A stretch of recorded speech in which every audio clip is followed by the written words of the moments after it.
Bonjour tout le monde, bienvenue à ce nouveau rendez-vous de Folie douce. Ici Yvan Bugeaud. Dans quelques minutes, je reçois le premier invité qui est Jean-Philippe Leblanc. Il va nous parler de l'organisme Face au vent. C'est un organisme nouveau genre, en fait, au niveau de la santé mentale. C'est des activités, en fait, de plein air et d'aventure, en fait, qui s'adressent aux personnes qui ont des problèmes de santé mentale. On apprendra à mieux connaître ce nouvel organisme-là. À l'Espresso et à l'Espresso allongé, il sera question de la résilience. En début de deuxième demi, Mike Santoro vient nous présenter son sujet. Il nous parle, en fait, de la chance. Les gens lui disent souvent « t'es chanceux ». Alors, il va venir un peu nous démystifier tout ça à l'émission. Tout ça, donc, à l'émission Folie douce cette semaine. Et on a, bien sûr, une chanson pour commencer. C'est « Si tu m'aimes encore » des Respectables. Bienvenue chez nous.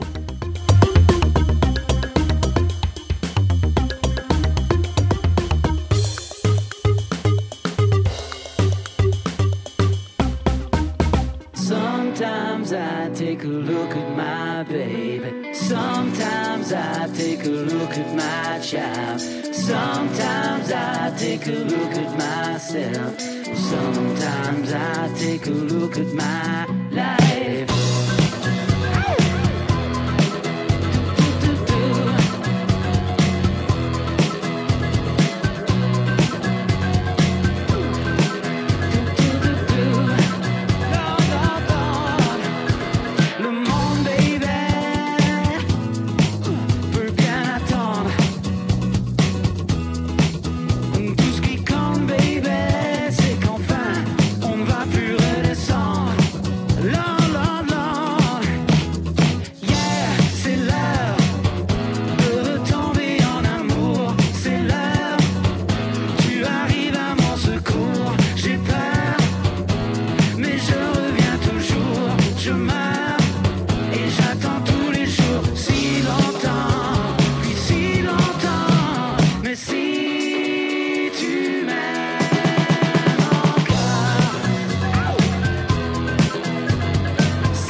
Vous êtes branchés sur Folie douce. Soyez au courant des multiples thèmes de la santé émotionnelle. Bien, c'est avec plaisir que je reçois mon invité qui est Jean-Philippe Leblanc. Bonjour, M. Leblanc. Bonjour. Bonjour, bienvenue à l'émission Folie douce. On va parler aujourd'hui de Face au vent.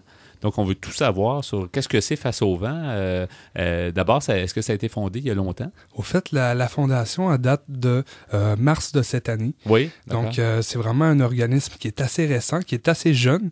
Donc, on est dans les premiers, au fait, projets là, de notre organisme. OK. Et quand on parle d'organisme, comment on peut définir, en fait, face au vent? Comment on pourrait, en quelques mots, finalement, dire qu'est-ce que c'est? Bon, en fait, notre mission à Face au vent, c'est tout ce qui touche la thérapie d'aventure. Donc, nous, c'est de proposer, puis c'est de soutenir la thérapie d'aventure pour des personnes qui ont un suivi pour leur santé mentale. OK. Donc, on est loin, par exemple, de groupes d'entraide, de centres de jour. Tout ça, c'est beaucoup plus d'aventure, mais d'aventure extrême ou d'aventure? Quel type d'aventure? Donc, les aventures qu'on propose, au fait, c'est vraiment par le plein air, par des activités de plein air. OK. Donc, c'est vraiment au travers des activités comme la randonnée pédestre. Ça peut être du canot, du kayak de mer, donc différentes activités, mais toujours reliées avec le domaine du plein air. OK. Et est-ce que vous êtes situé à Montréal ou si vous couvrez plus large? Donc, actuellement, notre siège social est à Montréal, mais nos activités, on essaie de les étendre, dans le fond, à la province de Québec. Donc, on a, oui, des projets avec des hôpitaux à Montréal, mais on a aussi des projets avec des hôpitaux en région. Donc, par exemple, on a des projets avec Shawinigan. Donc, la clinique Oxygène à Shawinigan. OK. Et pourquoi vous avez fondé cet organisme-là? D'abord, peut-être votre cheminement personnel au niveau de... Qu'est-ce qui vous a donné l'idée de fonder ça? Ou est-ce qu'il y avait un besoin? Est-ce que vous avez senti le besoin de faire ça? Donc, avant tout, le métier que je pratique, c'est le métier de guide. Donc, guide en tourisme d'aventure. Donc, l'idée de ce projet-là m'est venue au fil des années. Je travaillais beaucoup à l'extérieur du Canada, dans plusieurs pays, pour guider sur différentes montagnes. Et puis, j'avais, au travers de mon cheminement, c'était vraiment la question d'essayer d'apporter quelque chose avec le métier que je fais. Donc, de voir comment je pouvais me servir de mon métier pour essayer d'aider les personnes qui sont alentour de moi. Donc, pendant plusieurs années, j'ai cherché comment essayer de m'impliquer, me trouver, je dirais, une cause qui me touchait. Ouais. Et puis, au fil des années, c'est vraiment tout ce qui touchait la santé mentale qui venait le plus me toucher. Donc, à partir de ce moment-là, est venu un peu le questionnement, qu'est-ce que je peux faire avec le métier que je pratique? Et puis, pour aider ces personnes-là. Donc, j'ai été sensibilisé, j'avais croisé d'autres organismes qui faisaient de la thérapie d'aventure. Et puis, je me suis dit, ça serait vraiment quelque chose que j'aimerais proposer avec mes idées, dans le fond, personnelles, de comment je voyais que le plein air pouvait amener un bénéfice chez les participants. Oui. Et comment ça se passe, justement, quand on parle de thérapie? En fait, c'est assez à long terme, je pense. C'est une activité qui est sur un certain nombre de semaines? Ou... Les activités qu'on fait, donc, ce qu'il faut bien définir, c'est qu'est-ce que la thérapie d'aventure, avant tout. Donc, c'est vraiment... il y a un aspect qui est vraiment thérapeutique, c'est-à-dire qu'il faut vraiment émettre les bases d'une intervention clinique avant un projet. Donc, puis l'aspect aventure, c'est vraiment l'aspect de prendre les activités de plein air comme défi. Les projets qu'on fait, ça se développe toujours en 3 volets. Donc, tu as le volet de préparation, tu as le volet d'expédition d'envergure qui dure environ 4 journées, puis tu as l'aspect de retour, donc de l'après-expédition. Donc, la préparation, on va préparer nos groupes au travers, par exemple, des activités, des sports de groupe, pour, préparer physiquement, pour développer... mise en forme, pour développer aussi la cohésion de groupe, et puis amener les gens à qu'est-ce qu'on va vivre là-bas. Ça va être quoi qu'on va vivre durant l'expédition d'envergure. Par la suite, l'expédition d'envergure en elle-même, c'est des séjours en plein air. Donc, majoritairement, c'est des séjours de 4 jours qu'on va faire, donc dans différents secteurs parcs québécois. Ouais. Et puis, on va faire des activités. Donc, randonnée pédestre, on va faire du canyoning, on va faire différentes activités de plein air pour venir, dans le fond, créer un défi, mettre le participant dans une position où il est un peu déstabilisé. Ouais. C'est ce qu'on recherche un peu à faire au travers de nos Il faut activités. trouver justement une activité qui n'est pas trop déstabilisante, parce que dans le fond, Tout il à faut fait. doser ça, parce qu'on Tout parle de à fait. santé mentale. Tout à fait. C'est là le défi de Face au vent, c'est de bien trouver l'équilibre dans les défis qu'on propose. Et c'est pour ça que les projets qu'on fait, c'est toujours en collaboration avec les équipes traitantes. Ouais. C'est vraiment la base et la force de nos projets, c'est qu'il faut vraiment inclure le personnel clinique à l'intérieur de nos projets, parce que c'est eux qui connaissent vraiment les participants à nos projets. C'est eux qui sont capables de dire « OK, Jean-Philippe, là, présentement, il faudrait peut-être réduire le rythme de l'activité ou il y a telle chose qui est en train de se passer, il faudrait adapter l'activité vraiment pour les participants. » Donc, c'est vraiment un travail de collaboration qu'on fait avec les cliniciens pour offrir des activités qui répondent bien aux besoins des participants. Qu'est-ce que, d'après vous, fait du bien parce qu'on sait, par exemple, on a testé beaucoup d'approches, par exemple, si je regarde la musicothérapie ou l'art-thérapie, bon, on s'est rendu compte que ça faisait du bien aux gens, même s'ils n'étaient pas artistes au départ. Donc, le plein air, j'imagine, il y a un côté naturel. Est-ce que vous avez déjà fait un retour, justement, sur qu'est-ce qui peut être bien bénéfique, justement, parce que ça doit être capable de se mesurer, en fait? Tout à fait. Au fait, actuellement, il y a des projets de recherche. Il y a un projet de recherche qui est fait avec Face au vent qu'on a avec l'hôpital Notre-Dame, donc la clinique JAP, qui est Jeunes Adultes Psychotiques. Ouais. Donc, on a un projet de recherche avec l'hôpital pour vraiment bien voir c'est quoi les effets de la thérapie d'aventure. Parce que on remarque que les effets qu'on voit chez les participants, c'est différent pour chaque individu, ouais. au fait. C'est vraiment la beauté de la chose, c'est que chaque participant se fixe des objectifs au travers nos activités et il va réaliser ou non ses objectifs. Tout ça, c'est mesurable, donc c'est pour ça qu'on a monté donc avec la clinique JAP ce projet de recherche-là. Et d'ailleurs, on a reçu une bourse de l'Association des psychiatres du Canada pour soutenir justement ce projet de recherche-là. Donc, c'est un peu notre fierté parce que c'était la seule bourse qui était remise par l'association cette année. Donc, elle a été pour Face au vent. Donc, c'est vraiment le fun de sentir que la collectivité, je dirais, ou du moins une partie de la collectivité, supporte vraiment les activités qu'on fait. Oui. Est-ce que c'est nouveau, le type d'approche, justement, d'avoir des activités de plein air, d'aventure, tout ça, en rapport avec la santé mentale? Il me semble que j'ai pas entendu ça souvent comme projet. C'est pas une approche... au Québec, c'est une approche qui est appliqué dans certains milieux, mais ça reste vraiment très à petite échelle. C'est peut-être un petit peu plus aux États-Unis qu'on voit, et puis c'est aux États-Unis principalement que c'est développé aussi la thérapie d'aventure. Okay. Donc c'est vraiment, comment je dirais... Ça a été développé, puis ça a un certain historique aux États-Unis. Oui, exactement. Là, donc, il existe une littérature déjà scientifique sur comment faire des bons projets de thérapie d'aventure. Donc, c'est important aussi de se fier à qu'est-ce qui a déjà été fait dans le passé pour améliorer qu'est-ce qu'on fait, puis pour avoir des fondations solides pour pouvoir construire nos projets vraiment de façon optimale. Oui, et j'ai l'impression qu'il y a aussi, autant dans la population qui a des problèmes de santé mentale que de la population qui n'en a pas, il y a peu de gens qui ont souvent vécu des activités comme ça. T'sais, on sort souvent pas de notre quotidien, puis ça, c'est des aventures qui vont comme nous changer beaucoup, dans le fond, qui vont nous mettre face à nous-mêmes, en fait. Tout à fait. C'est ça. Hein? C'est là qu'on parle un peu de déstabiliser, c'est sortir la personne de son quotidien. De son confort, là, entre guillemets. Là. Exactement. Ouais. Donc, c'est ça qu'on recherche à faire. Et puis, les effets qu'on voit quand on amène cette situation-là chez le participant, c'est une source d'information incroyable pour les intervenants cliniques de voir la personne, comment elle réagit dans un nouveau milieu, quand la routine est changée, quand on apporte du changement, comment la personne va réagir. Donc, c'est des informations qui, pour un clinicien, je crois vraiment que c'est de l'art, ces informations-là. Est-ce qu'il y a eu un certain, un groupe type qui a été mis de l'avant dans le sens que, est-ce qu'on se dit, par exemple, il ne faut pas qu'on dépasse tel nombre de participants parce que ça fonctionne mieux avec l'essai-erreur, peut-être? Tout à fait. Au fait, la littérature est assez claire là-dessus. Ouais. Ce qu'ils proposent comme, on dirait, ratio d'encadrement, c'est un intervenant pour 4 participants.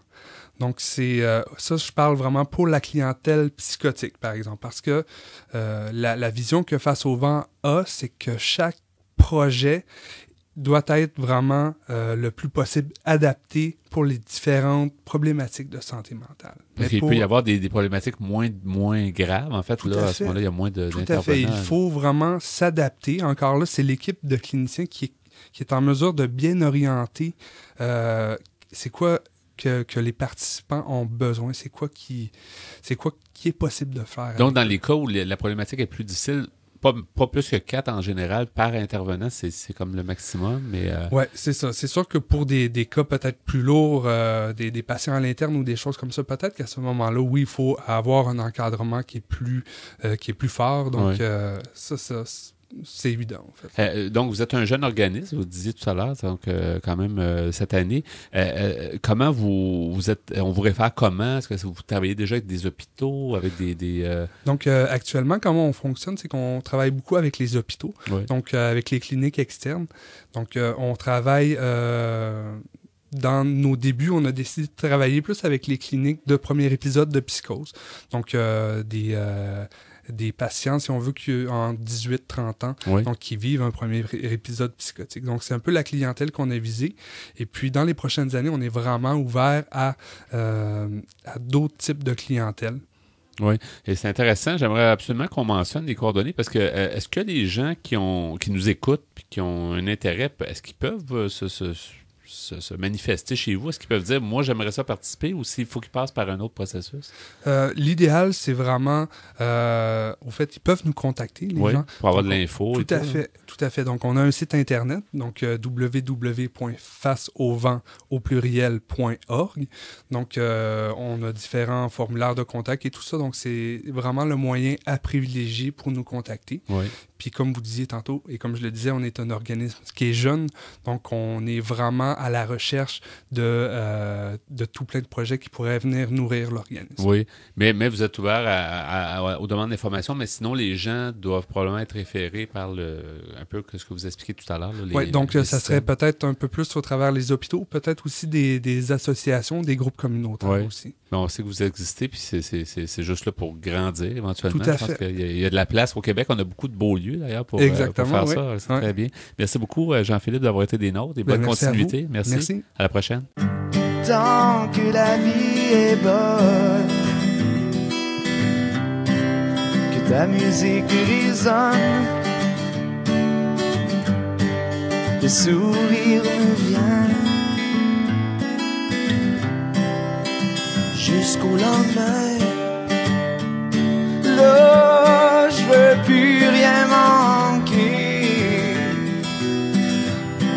Je veux tout vivre en entier. Je prends plus de chance. J'arrive d'avance. Je laisse aller la vie en avant de moi. C'est jusqu'à cette heure, mon bonheur peut se retrouver dans une fleur. De te voir de temps en temps peut me faire sourire comme un enfant. J'ai réussi à me contenter juste à penser que j'ai pas trop mal tourné. Tant que tu bleu d'un nuage, c'est comme du soleil à la plage. Je me laisse porter par la vague. Je ris tous les gars. L'eau coule sous les ponts. Je me dirige en amont. Je suis présent. Beaucoup plus qu'avant. C'est jusqu'à cette heure, mon bonheur peut se retrouver dans une fleur. De te voir de temps en temps peut me faire sourire comme un enfant. J'ai réussi à me contenter juste à penser que j'ai pas trop mal tourné. Oh, j'ai joué l'aveugle, un peu étourdi.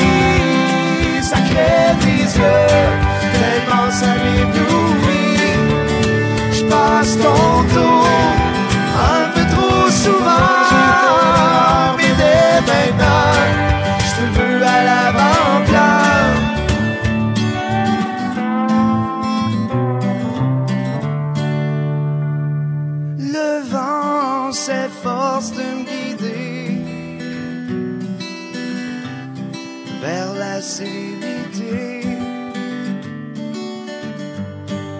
peu importe la préface,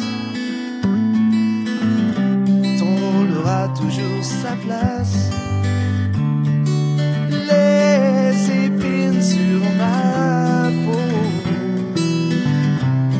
sont ta fleur de repos. Je laisse aller, c'est jusqu'à cette heure mon bonheur peut s'en trouver dans une fleur. De te voir de temps en temps peut me faire sourire comme un enfant. J'ai réussi à me contenter juste à penser que j'ai pas trop mal tourné.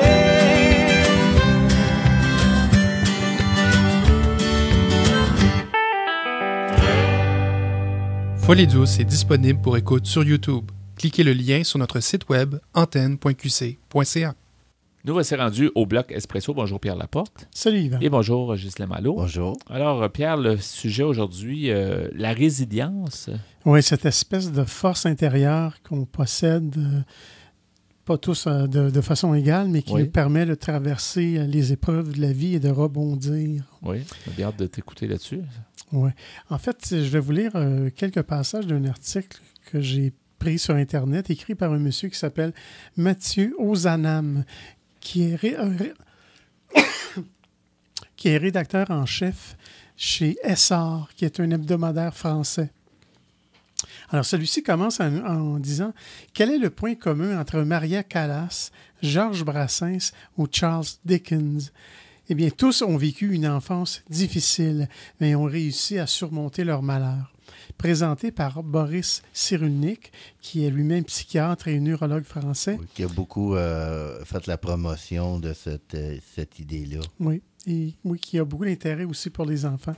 Alors, lui présente cette faculté comme étant l'art de naviguer dans les torrents.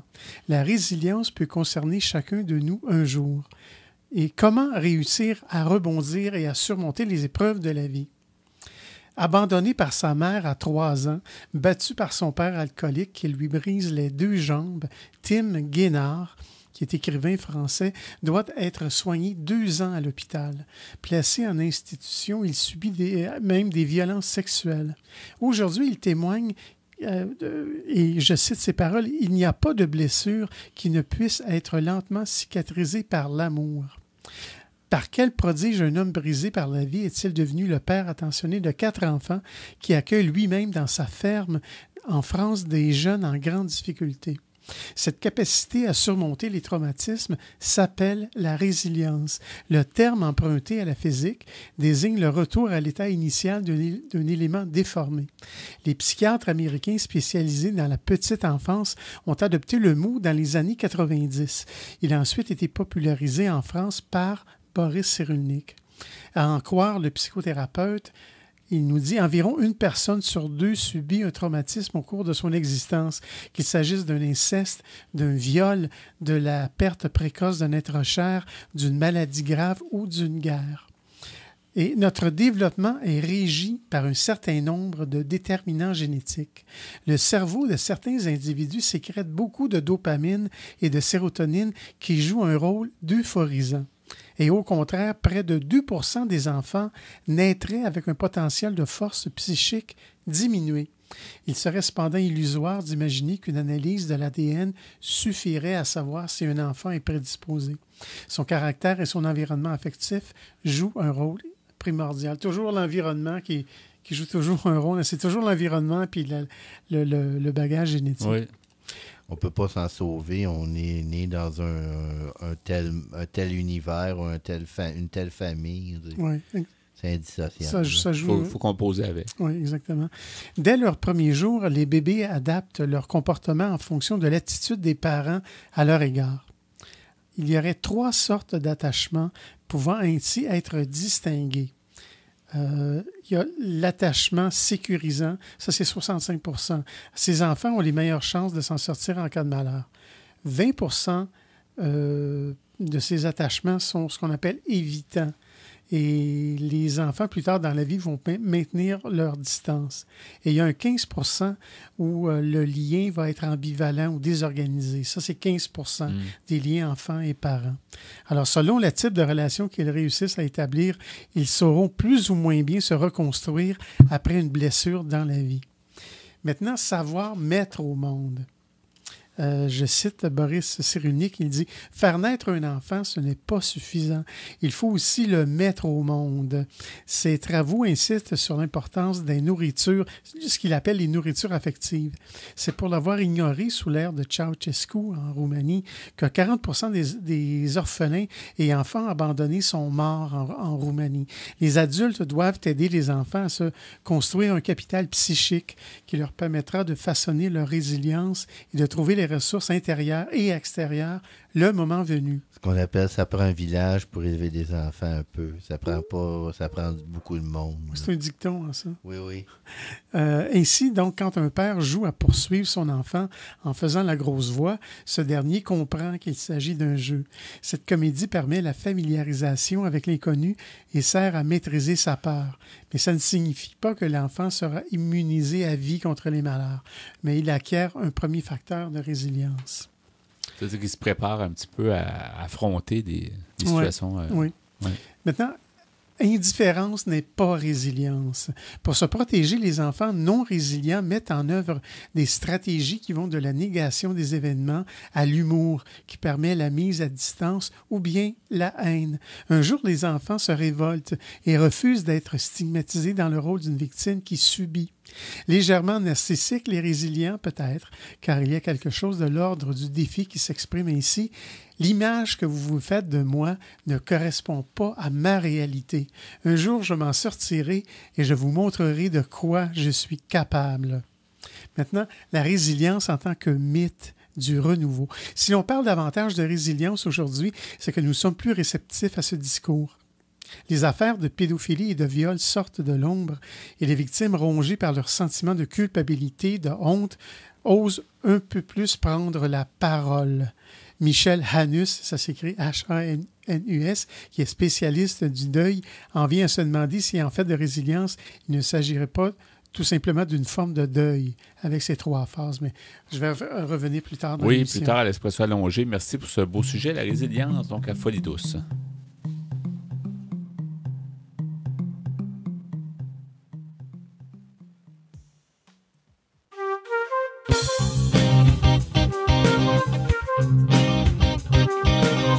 À venir dans l'émission Folie douce, nous recevons notre collaborateur Mike Santoro qui vient nous parler de la chance.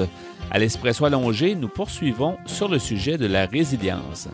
Vous entendrez de plus en chanson la météo radio de Trois gars sur le sofa et de toutes mes forces de Jean-Luc Lavigne. Vous souhaitez réagir au propos de l'émission, vous désirez participer à Folie douce, vous avez des suggestions, écrivez-nous par courriel à l'adresse foliedouce@antenne.qc.ca ou téléphonez-nous au 514-990-9604. Vous écoutez Folie douce, l'émission hebdomadaire qui démystifie les problématiques de santé mentale depuis plus de 20 ans. De retour au micro dans quelques instants.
De retour au micro à Folie Douce, qui vous renseigne sur les difficultés émotionnelles. Bien, je suis en compagnie de Mike Santoro. Bonjour Mike. Bonjour. Chroniqueur depuis déjà le belle lurette. Alors, c'est toujours un plaisir de te recevoir en studio avec nous. Ça fait plaisir. Oui, longue historique dans ton cas, du vécu beaucoup d'expérience, l'école de la vie finalement, en santé mentale.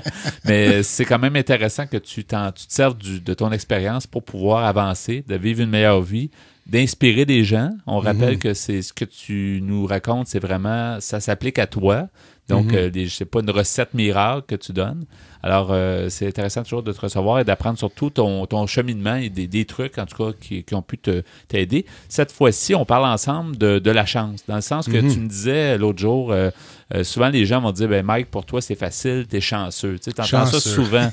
Donc, qu'est-ce que tu pourrais élaborer justement sur ça? Tout le temps, les gens me disent tout le temps que je suis chanceux. J'essaye le plus possible de pas réagir parce que les gens qui me connaissent depuis 30 ans, 40 ans, ils savent qu'il n'y a pas de chance là-dedans.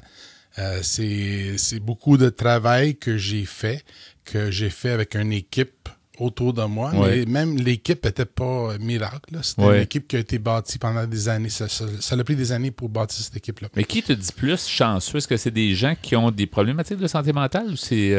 Ben souvent, c'est tout le monde. C'est pas tout le monde, mais souvent, c'est des gens avec un vécu de santé mentale ou bien des familles. Ou même, des fois, c'est des gens que je rencontre puis quand je leur explique qu'est-ce que je fais puis comment je suis aujourd'hui, ils vont dire « t'es chanceux ». Et faut que je dise que... Pour moi, le plus fort que tu travailles, le plus chanceux que t'es. C'est pas... Il n'y a pas de chance là-dedans. C'est vraiment beaucoup de travail, mais par contre, il faut que je dis que ça a valu la peine de le faire. Parce qu'aujourd'hui, comme vous le savez, Yvan, ça va très bien. Je vis une vie, si je peux dire, normale. Et puis... c'est ça, c'est beaucoup de travail. Mais par contre, quand les gens me disent que je suis chanceux, c'est comme s'ils enlèvent le fait que j'ai fait tout ce travail. C'est les efforts, c'est ça. On a l'impression que t'es né sur une bonne étoile, puis la vie, oui, on fait un peu notre chance, puis c'est vrai, là. Je veux dire, il y a une partie chance dans la vie, mais comme tu dis, il faut qu'on s'implique, il faut qu'on développe des choses, pour récolter une bonne vie. Puis l'attitude aussi. Il faut avoir une bonne attitude, il faut avoir une attitude positive. Dans mon cas, j'ai pas tout le temps eu une attitude positive. Et j'ai remarqué que le plus que j'étais négatif, le plus de choses négatives m'arrivaient. Alors, le plus que tranquillement, j'ai commencé à être positif. Comme exemple, j'avais ma sœur qui était tout le temps positif. Je sais pas où elle a pris ça. Parce que on n'était pas élevés comme ça. Dans notre famille, c'était tout le temps négatif.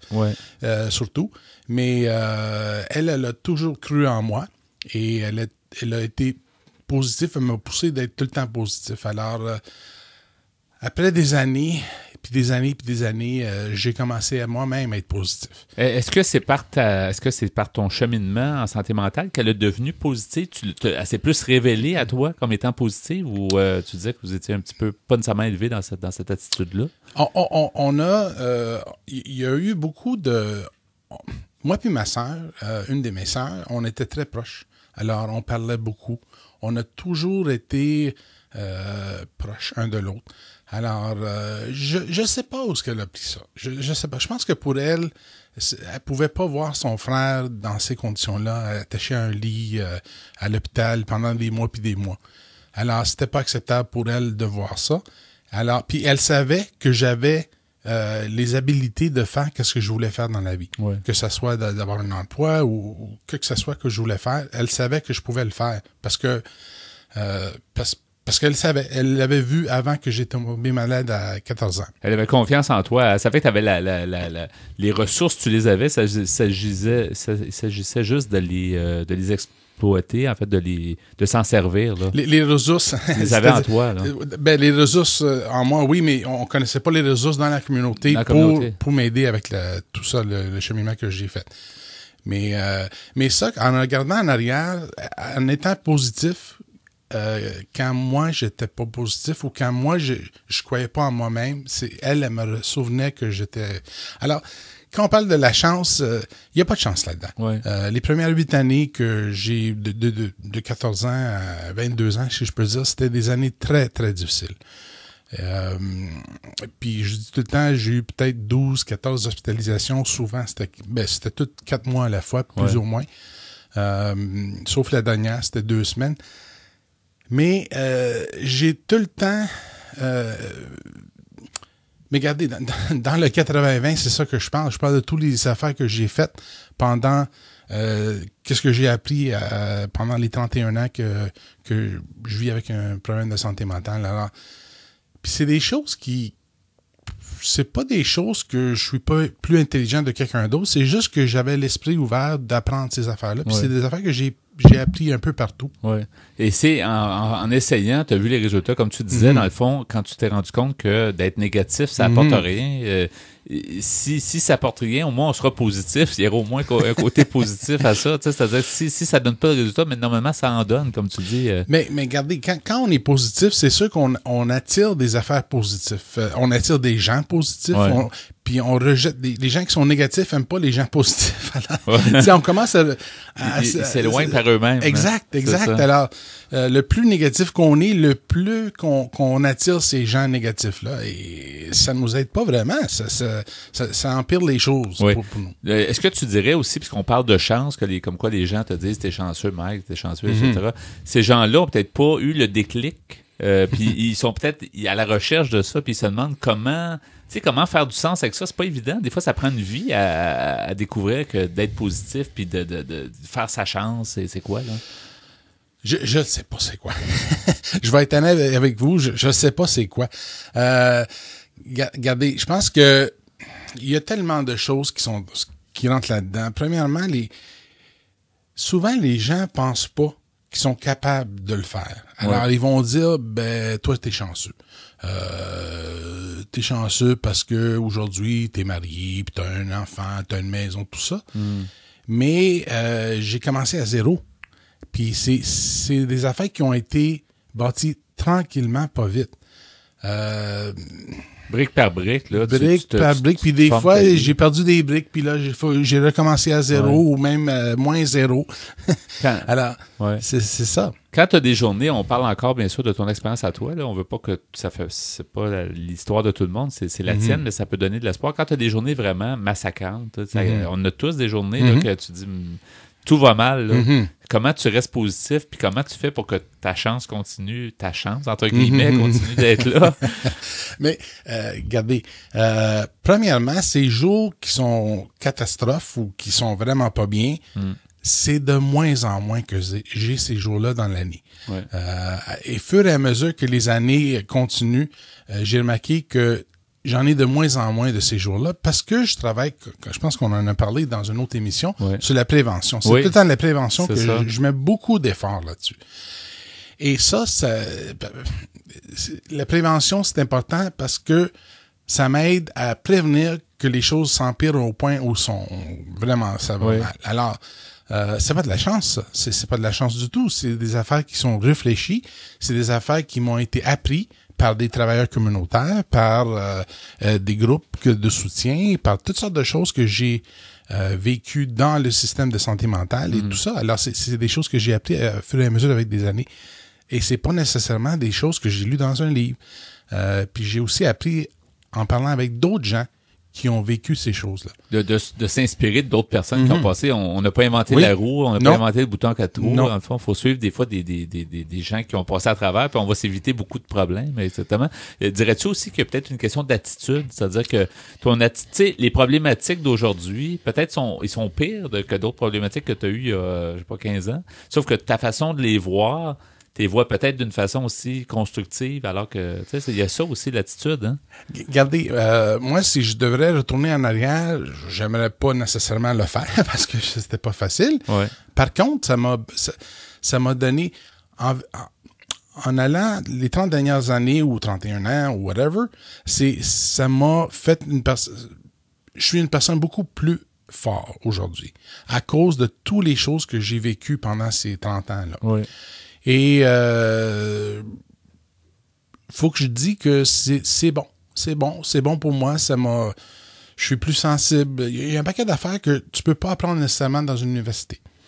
Et je me souviens très bien, il y a des années de ça, j'ai décidé que j'allais apprendre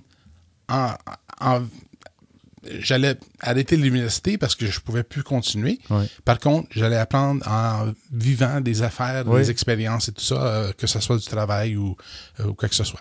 Oui, l'école de la vie. Mike, si il y a une personne qui nous écoute maintenant qui dit « T'es chanceux », donc qu'est-ce que tu peux lui dire? Premier pas à faire, c'est quoi? Puis les grands conseils que tu aimerais lui donner, tu sais, qu'est-ce il devrait s'attaquer à quoi pour devenir chanceux lui aussi? Regarde, faut croire que c'est possible.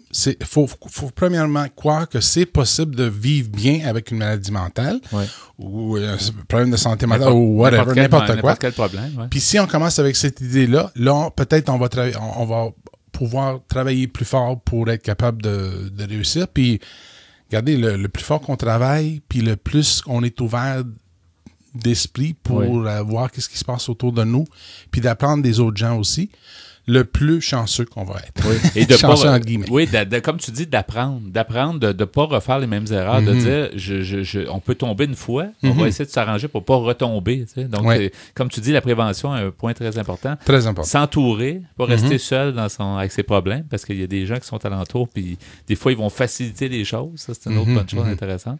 Qu'est-ce que tu pourrais conclure, finalement? Toi qui es chanceux, je blague, évidemment. Là. Je fais de l'ironie. J'aime le sourire quand tu dis ça. Parce que je comprends ce que les gens te disent. Probablement moi, c'est ce que je perçois, c'est qu'ils cherchent le filon qui leur manque encore. Ils vont peut-être le trouver.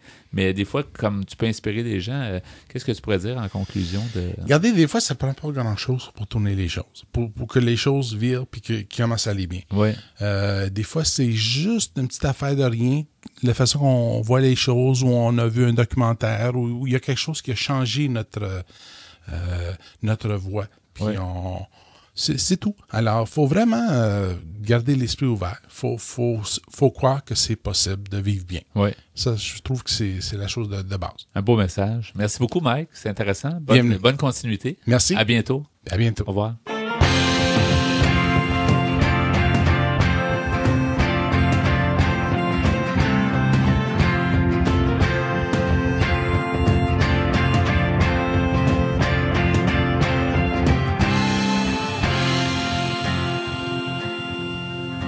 Lundi, je me suis levé, faisait tellement pas beau que même les pigeons fonçaient d'un poteau. Mardi, je me suis levé, faisait tellement chaud, le feu a pogné dans l'usine de Poncho. Mercredi, je me suis levé, faisait tellement fret que même en avoir 1000, c'était passé couverte. Jeudi, je me suis levé, c'était tellement humide, tout le monde a frisé, permanente, splendide. Vendredi, je me suis levé, il battait tellement, pas moyen de prendre une marche en se ramasser, c'est le camp. Fait jamais assez beau pour sortir dehors, pis quand ça a du bon sens, ben tout le monde chiale encore. Fait qu'en fin de semaine, on prend un break, pis on jase à sport.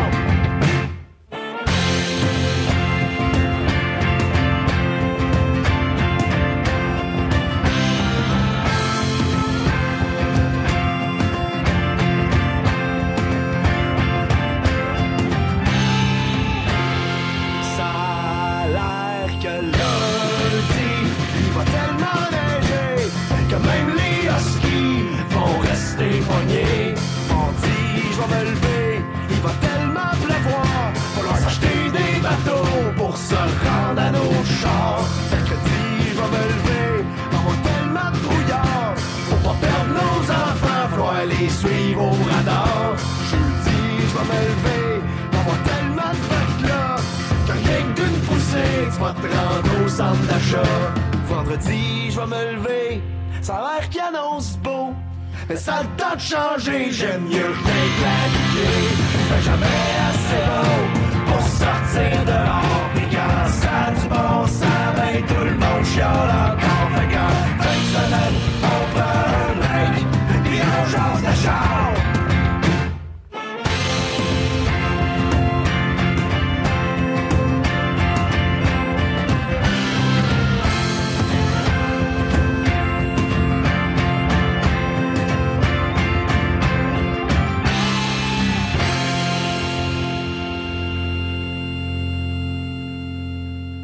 voulez mieux nous connaître et communiquer avec nous? Visitez notre site Internet au www.antenne.qc.ca. antenne.qc.ca. Nous poursuivons au micro à Folie Douce avec le bloc Espresso allongé. Pierre Laporte, toujours en notre compagnie, ainsi que Ghislain Malo. Alors, Pierre, tu as commencé un peu plus tôt dans l'émission sur ton sujet, la résilience, qui est un nouveau terme, en fait, qu'on utilise depuis quand même pas si longtemps. Là. Moi, personnellement, il me semblait qu'on utilisait ce terme depuis plus longtemps que les années 90. Mais en tout cas, c'est ce qu'on nous dit dans l'article de M. Mathieu Ozanam. Je parlais... Il est peut-être rentré plus dans le langage psychothérapeutique. Peut-être qu'il était là, mais c'est peut-être dans ce sens-là qu'ils disent que ça a été... Alors, je disais tantôt, je vous parlais de M. Michel Hanus, H-A-N-U-S. Il est spécialiste du deuil et il se demande si, en fait, de résilience, il ne s'agirait pas tout simplement d'une forme de deuil avec 3 phases, c'est-à-dire la première, qui est le traumatisme lui-même, ensuite l'état dépressif et par la suite l'assimilation du deuil.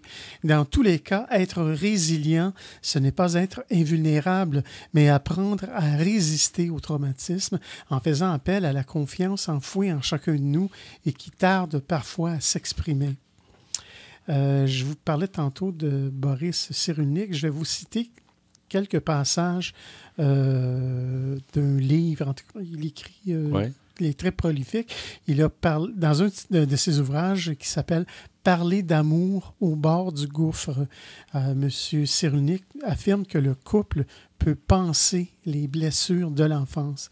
Il nous dit « Le premier amour est important lorsqu'il survient à l'adolescence, lorsque le jeune éprouve sa capacité de sensibilité à de nouvelles informations.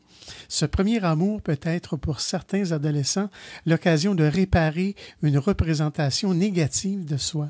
Les schémas initiaux ne sont plus répétés comme une malédiction implacable.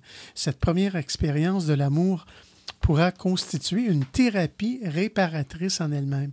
Plus tard, d'autres pourront relayer et compléter cette fonction tutorale, c'est-à-dire la famille, les enfants et les amis. Pour Boris Cyrulnik, l'adulte qui a cette capacité de rebond après le choc est celui qui aura appris à aimer dans la gaieté et le respect de l'autre dans un système à polyattachement, c'est-à-dire le père, la mère, mais aussi même les grands-parents, les cousins, les amis des parents, etc. Ça veut dire que pour être résilient, tu as besoin d'un autre. Tu as besoin d'un autre miroir, parce que sans ça, tu ne peux pas tout seul, ça ne peut pas marcher. Non, c'est pas comme la résilience, c'est comme une plaie qui guérit tout seul. Non, ça prend un entourage. Maintenant, il y a un monsieur qui s'appelle Jean-Luc Roland. Ça s'écrit R-O-E-L-A-N-D-T. Je ne connais pas l'origine, mais il est psychiatre français. Lui, il nous dit que la résilience est le don de rebondir dans l'épreuve, le ressort qui permet de tenir bon sans abdiquer, de rétablir l'équilibre, de résister à un choc brutal et d'en tirer parti pour se renforcer. Plus généralement, c'est être capable d'après ces mots, de se débrouiller, se tirer d'embarras confronté à n'importe quelle situation problématique ou conflictuelle. C'est, selon ses dires, le pouvoir d'auto-guérison et de résistance aux maladies, et en particulier aux maladies mentales. Donc, c'était ce monsieur Jean-Luc Roland. L'estime de soi, qui est le maître mot. En cas d'obstacle ou de traumatisme, l'estime de soi peut être ébranlée. On se sent faible, déstabilisé, petit, sans ressources, minable, voire anéanti ou nié. Certains décrivent par exemple les banales situations de rupture sentimentale comme une sorte de petite mort. L'arrivée d'une maladie ou d'un handicap pour soi-même ou un proche induit des sentiments d'amoindrissement, d'humiliation et de culpabilité, surtout lorsqu'il s'agit d'un enfant.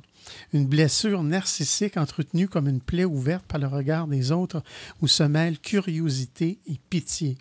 En ce cas, le résilient est capable de renverser la situation à son avantage. Il prend lucidement le problème à bras-le-corps, non pas pour annuler le traumatisme, mais pour lui donner du sens et pouvoir vivre avec en toute fierté. Il s'en sort auréolé, magnifié et admiré. Ainsi, après le suicide de son fils handicapé, un père organise un mouvement de lutte contre la détresse psychologique des jeunes en situation de handicap. Ou aussi, cette mère d'un enfant polyhandicapé crée une association de défense des intérêts des enfants porteurs de handicap rares. Ou un autre, sortant de l'hôpital où elle vient d'apprendre la surdité de son fils, se précipite dans une librairie pour dévorer tout ce qui s'est écrit sur le sujet. Les associations en ce domaine regorgent de résilience. Est-ce qu'on peut dire si c'est la capacité de survivre un peu? Également. De survivre, exactement, oui, de surmonter les épreuves. Le comportement type, ce serait celui de Stéphanie Fugain, après la disparition de sa fille, qui crée l'association Laurette Fugain pour sensibiliser aux dons de plaquettes et de moelle dans la lutte contre la leucémie. En 1966, on vit la création de l'association Personnage par Lino et Odette Ventura pour apporter de l'aide à l'enfance inadaptée, justifiée par la naissance de leur fille Linda, handicapée mentale. Ce sont souvent des actions moins spectaculaires, plus anonymes, moins héroïques, mais qui témoignent du même désir de justifier ce qui au départ était insurmontable, et souvent avec ce même désir d'être utile à d'autres. Le point commun dans le comportement est l'action presque immédiate après le traumatisme, les obstacles, les difficultés étant pris comme des défis. Un autre point commun serait peut-être l'orgueil, une bonne sorte d'orgueil et la confiance en soi. Tout le monde n'est pas capable de devenir spontanément résilient. Une aide extérieure, comme tu le disais, Ghislain, oui, pendant un temps plus ou moins long peut être nécessaire pour franchir le pas. Que ce soit les proches directs ou les aidants professionnels, il est alors primordial qu'ils adoptent une attitude d'écoute bienveillante, mais dénuée de toute velléité de prise en charge. Alors, je n'ai pas épuisé le sujet au complet parce que c'est vaste, mais c'est un sujet qui me tient à cœur parce que j'ai toujours eu de l'admiration pour les personnes. Je pense qu'on en a tous, pour les personnes qui remontent les grands obstacles de la vie. La grande nouvelle là-dedans, c'est que tout peut être surmonté. C'est ça qui est encourageant. Je trouve que ça donne l'espoir. Parfois, ça prend du temps. Tout le monde n'est pas équipé égal, comme on pourrait dire en bon québécois. C'est possible. C'est possible. Ben, merci beaucoup pour ce sujet. Merci, Ghislain, aussi pour ta participation. Merci. Alors, on continue en chanson à l'émission Folie douce.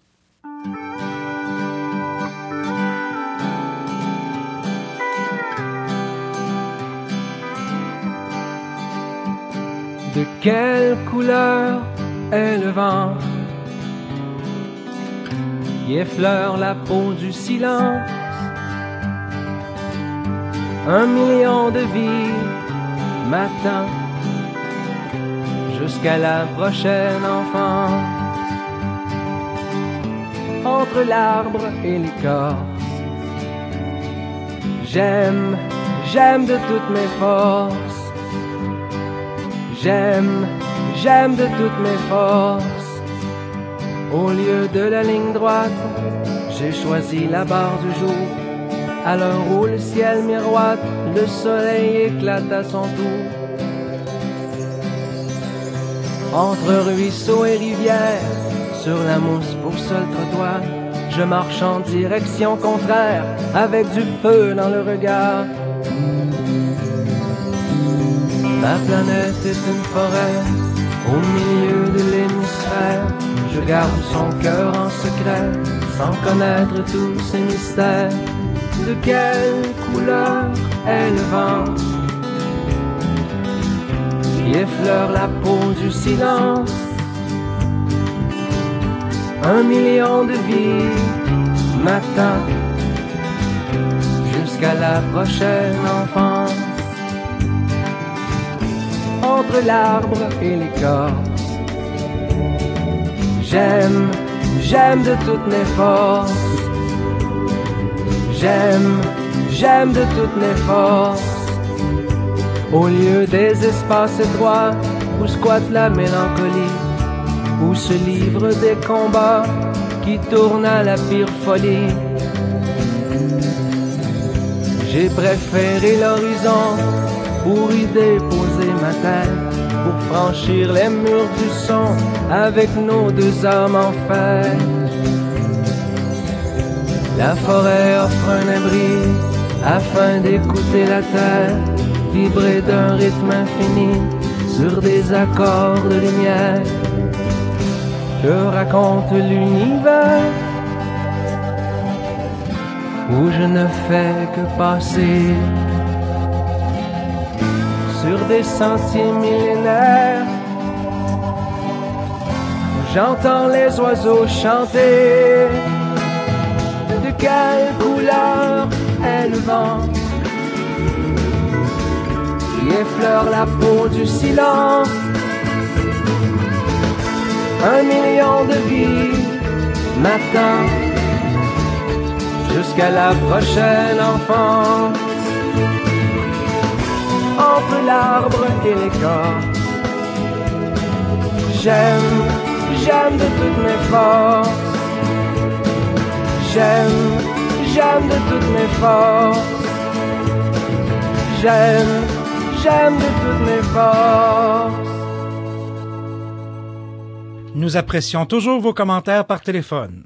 Composez le 514-990-9604 dans le 514-990-9604.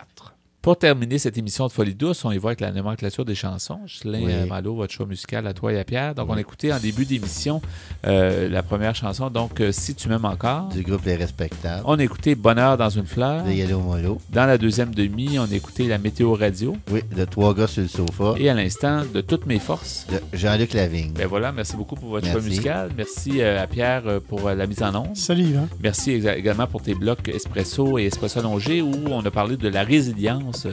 Un mot qui est sur beaucoup de lèvres maintenant. C'est intéressant d'avoir fait le tour de cette question-là. Merci donc à notre invité aussi en début d'émission, Jean-Philippe Leblanc, qui nous a mieux fait connaître sa ressource face au vent. Et également merci à notre collaborateur Mike Santoro qui nous a parlé de la chance. Alors tout ça à l'émission cette semaine, c'est Yvan Bugeaud à l'animation. Bonne semaine à tous et la prochaine Folie douce. Au revoir.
Pop